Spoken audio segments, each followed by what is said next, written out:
Broadcasting from Detroit's Cass Corridor, it's The Metro on WDET. I'm Tia Graham. This hour, we take a look at the intersection of sports and politics and whether they should ever mingle. But first, BasBlue is a community-driven nonprofit rooted in Detroit. Its goal is to reimagine what opportunity can look like for women and non-binary individuals. It brings together mentorship, professional development, and community in one space, designed to spark growth and connection. Joining me now to talk more about the mission behind BasBlue is Chief Operating Officer Ellen Gilchrist. Ellen, welcome to the Metro. Thanks for having me. Of course. So for listeners who may not be familiar with BasBlue, how did it become a home here in Detroit? BasBlue was born out of an idea to create a space for women to gather. Really simple. At the time, the city that had this really rich history of women's organizations didn't have any active ones. And so we decided, our co-founders decided, that this was a place where we could build a space just for women and non-binary individuals to come, to connect, to grow. And like many things when they're new, what once was, when it started, has shifted over the last few years into what we're doing now. So when it started, it was very, simple idea, like you said, just coming together and gathering and having like-minded individuals together. But it's grown. So where was it and where is it now? It started simply as a membership organization. So as a single building, it was really driven by the idea of having a member space for people to come, to work, to meet. That is still there. And we've expanded on that. Mm-hmm. And so now we're looking at, what are all of the things that are impacting women's and non-binary individuals' ability to earn money, to be stable, to have opportunity. Our programs have grown to address those needs. We've looked at entrepreneurship. Women receive less money. Capital isn't put in the same way. We said there's something we can do about that. We started with just having programming and really saying, okay, we're going to offer these fellowships where people can come, they can connect and learn in our BasBlue way, but we can invest back in women entrepreneurs and grow their businesses. We've learned over time that's not quite enough. We needed to go back a little further. And so now we've launched programs where we're starting in high school. We're working with high school girls to understand what it means to be an entrepreneur. How do you earn a living, right? Like, is that a thing? What does that mean to be a business owner? How does it work? We've expanded that into this 18 to 26-year-old range. Well, okay, great. You have an idea now. What do you do with that? How do you get the beginnings of that? How do you get mentorship in this space? And then we realized that there are women who want to work in the startup space but don't want to be a founder. And so that's a different culture. It's a very different work environment. And so we've launched a track to address that, to say, okay, now we have high school girls understanding that this is a path that they can grow and study. When you are in school, you can get mentorship, you can get internships, you can learn to be prepared to launch a business. And we have our 0 to 1 fellowship when you are out of school or you're changing careers and you have an idea to address a need in your community, but you don't know how to build that into a business. We are here to help with that. We give capital, we give coaching, we teach classes, all around the idea of supporting your growth. So many follow-ups just came to mind. Number one, you have a background in education. How much of that background has helped you, especially in the last 2 years you've been with the organization, to expand some of the programming that's offered? Being a teacher impacts everything that I do. Yeah. I define myself often as a teacher first. And I think that's because teachers have a really unique way of approaching learning. And adult learning in particular, oftentimes we assume a set of skills in an individual simply by their age. And that isn't true. We know that your lived experience, your exposure opportunities, all of that shape what you know and what you are able to do. And so at BasBlue, it's been saying, let's pause and let's figure out what are some of these root causes that are impacting people's ability to be successful. And now let's implement things to address that. And so that happens in our fellowship programs, but it happens in our everyday programming. We know that if you have never had the opportunity to have an adult in your life show you how to invest your money, how would you know how to do that? Or if you don't have somebody who's ever been a homeowner to guide you through the process of acquiring a home, you would not have those skills. that doesn't mean you should not have the opportunity or that should be something to hold you back. So at BasBlue, we design our programs to address those needs. We open them up to community, we open them up to our membership, and we like to lift the curtain to access to information so that you have all the information you need to make informed choices. So once again, you joined in 2024. Before then, you worked with youth education and community. And you talked a little bit about your passions. You lead as a teacher first, or an educator first. And you're talking about being in schools. What were some of the things early on that you noticed were missing, especially when you were in an education position with young people, especially in that middle school to high school era, that you saw, I need to find a way to meet them where they are so that way we can get them to where they want to be when they are adults, especially when we talk about this professional field? I think the biggest piece that I saw was lack of exposure. Mm-hmm. And what you don't know, it's really hard to imagine. And so we saw this opportunity, we had this grant that had come in, thank you to the Balmer Foundation, that was really looking at, okay, how can we bridge this gap with youth and workforce development and young women? And that was an opportunity to reimagine how exposure looked in schools. Yeah. And when we start young and you find a caring adult who shows up consistently, when you expose children beyond their neighborhood to all the vastness of our city and our region, and take them on those experiences to meet with founders, to meet with banks, to meet with investors, to have those conversations and to see people that look like them in those positions and hear their journey and their path, it inspires hope. It activates curiosity, and those are the things that we know are transformative for the outcomes of youth. So we did that when I started, and that has been a real joy to watch. But we went beyond that, and we said, we also know that there are these emerging women and non-binary individuals early in their careers. And I'm a little far from that stage in life. And so I'm not the one to decide what that needs to look like. We launched a Gen Z committee to say, tell us what you need. Tell us how we can support this stage of life for you as you enter your professional path. That led to executive coaching. It led to things like an improv class.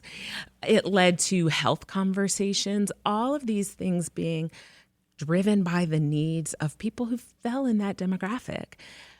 We aren't trying to prescribe something without having somebody inform us of their needs and their concerns. And so that has been really transformative in how we have activated the space. And that's true with our older members, right? To tell us what you need. What are the challenges? How do we create a space where you can have those challenges and those concerns listened to, where you can get information to make decisions and move forward? Now, BasBlue has, a network of hundreds of members now since it began. Mm-hmm. And we talked about it before we got on air, but, the annual costs for the membership itself now, maybe a little pricey to some folks, but I think about what you all have been able to do in terms of the membership itself. But once again, let's get to the membership. So $1,500 annually. What's included within the membership for those who are maybe interested? So within that membership, you have access to our space. We sit across 2 historic buildings in the Midtown Arts District. You have access to our programming. You have access to the membership network. We have almost 600 members that are a part of our community.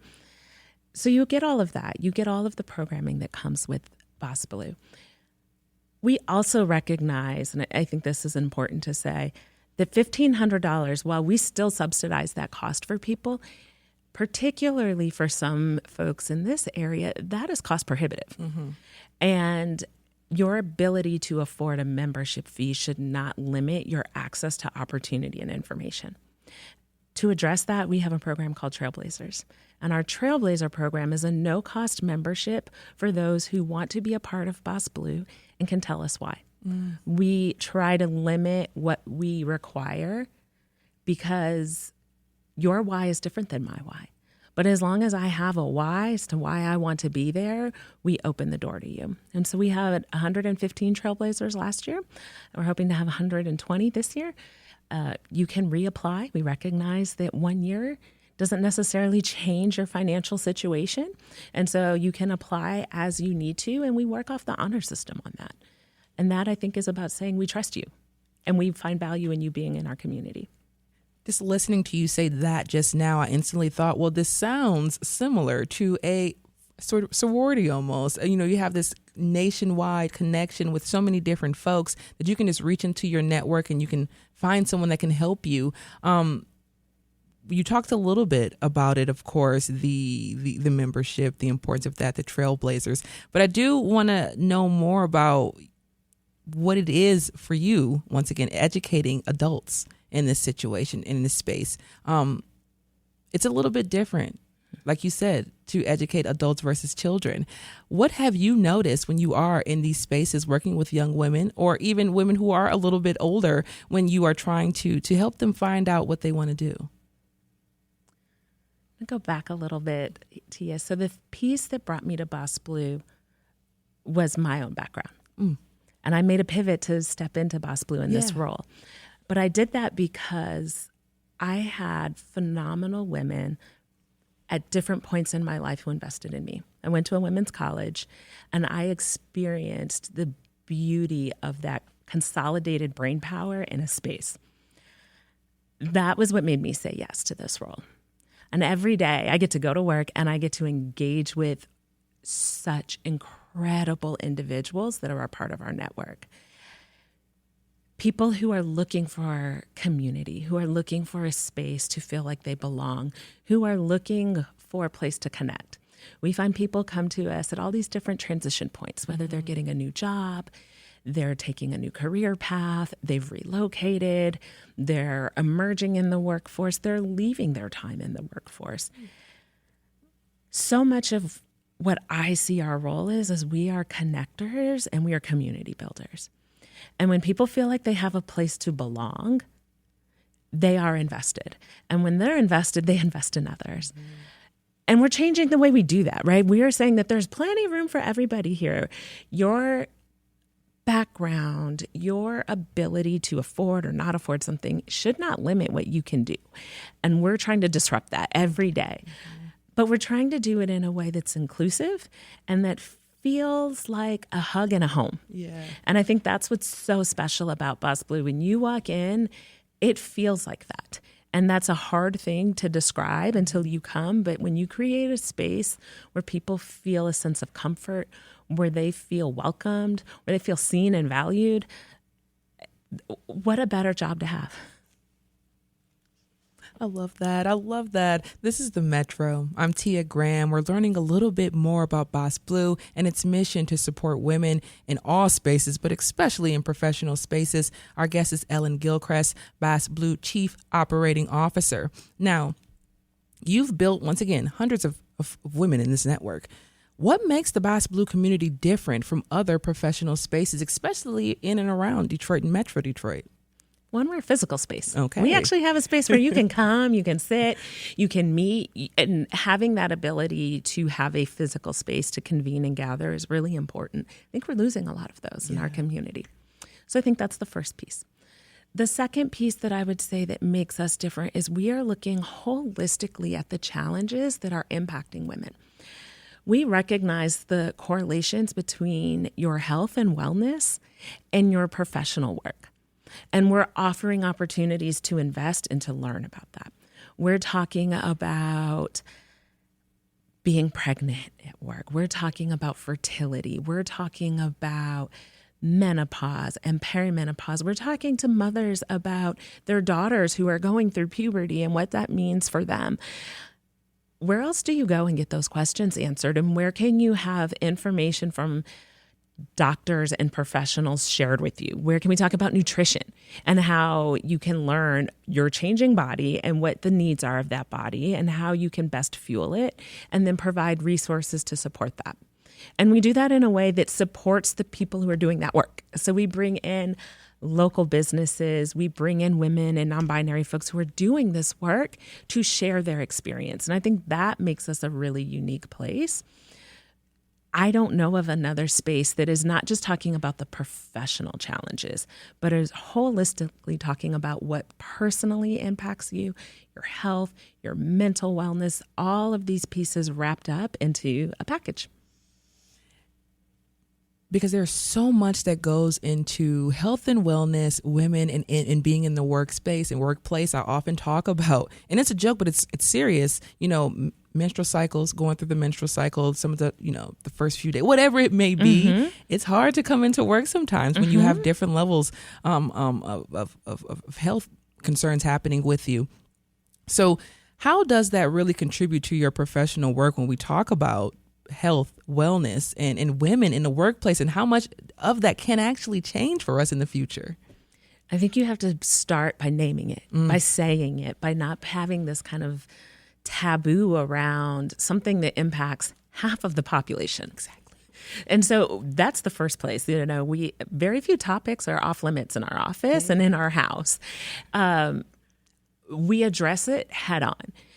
Whether that is access to lactation spaces and changing tables and feminine products in our bathroom, to bringing in experts to say, let's talk about our reproductive health. Let's talk about our sexual health. Let's talk about what this looks like at different stages and what's the information you need to protect yourself, to be informed and aware, to advocate for yourself in the doctor's office so that you can have whatever it is you need. But so often, what we're finding is people aren't studying women. They're not addressing the barriers that impact us. And we don't want to make space to have those conversations. And that, I think, is what we're disrupting.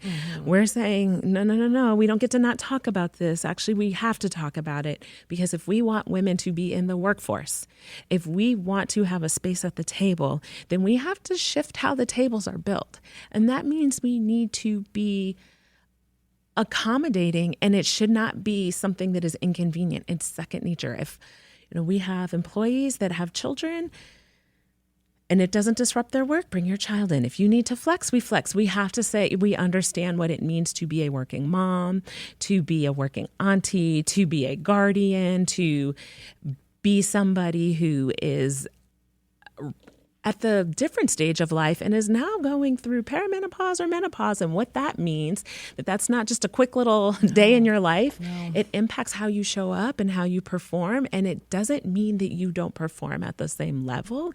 It just means you show up differently. I don't want to get preachy up here, because honestly, I feel everything that you're saying right now. As we get down to the wire here at the end of our conversation, how do you ensure you're not just serving women who already have access, but also creating real pathways for those still working to get there? We talked a little bit about that, of course, but especially across cultural lines, I've had conversations with folks that say, even if there is an organization that's around for women or non-binary individuals, it still doesn't feel as if it is for me. So, as we leave and get down here towards the end of this conversation and wrap things up, when people say that to you, and you've been with BasBlue now for 2 years, what is your reply? My first reply would be, tell me more. Right? I want to understand what that means. What is getting in the way of you feeling like it is a space for you? I also think it's important that we work to actively build the space that we want to be for everybody. And so for us, that means we are constantly looking at not just who is here, but who isn't here. And why aren't they here? Do we feel like we are creating pathways of access for different communities? That's required us to shift how we show up. That means we need to acknowledge other cultural differences, have opportunities to bring folks in and have those conversations. That's everything from, are the presenters and the facilitators who are leading our workshops representative of the people that we are serving? Does that matter? Right? Does it land differently if somebody who has come from a background similar to mine is leading a financial awareness workshop?